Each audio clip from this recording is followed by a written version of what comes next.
স্বচ্ছ দেশ স্বচ্ছ রাজ্য এই মানসিকতা নিয়ে আজ কৈলাসহরে মহকুমা শাসক তথা কৈলাসহরে পৌর পরিষদের চিফ এক্সিকিউটিভ অফিসার প্রদীপ সরকারের আহ্বানে শহরের বিভিন্ন রাজপথ পরিষ্কার পরিচ্ছন্ন করা হয়।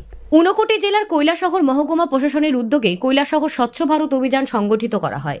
এই মহতী অনুষ্ঠানে মহকুমা শাসকের আহ্বানে সাড়া দিয়ে উপস্থিত ছিলেন মন্ত্রী টিঙ্কু রায়, জেলাশাসক ও সমাহর্তা দিলীপ কুমার চাকমা, কৈলাসহর পৌর পরিষদের চেয়ারপারসন শ্রীমতী চপলা দেবরায় সহ কৈলাসহর মিউনিসিপ্যাল কাউন্সিলের সমস্ত কাউন্সিলর ও স্টাফ এবং শহরের বিভিন্ন এনজিও এবং ক্লাবের কর্মকর্তাগণ।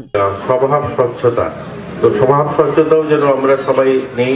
আর এক পেড় মাকে নাম, এটাও একটা কার্যক্রম চলছিল যে গাছ লাগানো। আপনারা জানেন এখানে গগ্রিন গাছ লাগাচ্ছে। আমি বারবার ওনাদের সঙ্গে যখনই কথা হয় সবাইকে আমরা অনুরোধ করি, গাছ লাগানো কিন্তু 1 বছর নয়, এটা বারবার চলে আসছে। 50 বছর ধরে গাছ লাগানো চলছে, কিন্তু গাছ বাঁচানোর কোনো সংকল্প নেওয়া হয়নি। এর জন্য আমরা এই 50 বছর পরেও আমরা এই গাছ লাগানোর স্লোগান থেকে বেরিয়ে আসতে পারিনি। তার জন্য গাছ লাগানোর থেকে গাছ বাঁচানোর সংকল্প বেশি হওয়া চাই। এরকম স্বচ্ছ ভারত, আজকে আমরা স্বচ্ছতার কাজ করছি, কিন্তু এই স্বচ্ছ অভিযান থেকেও বেশি আমার নিজের মধ্যে স্বচ্ছতা নিয়ে আসতে হবে।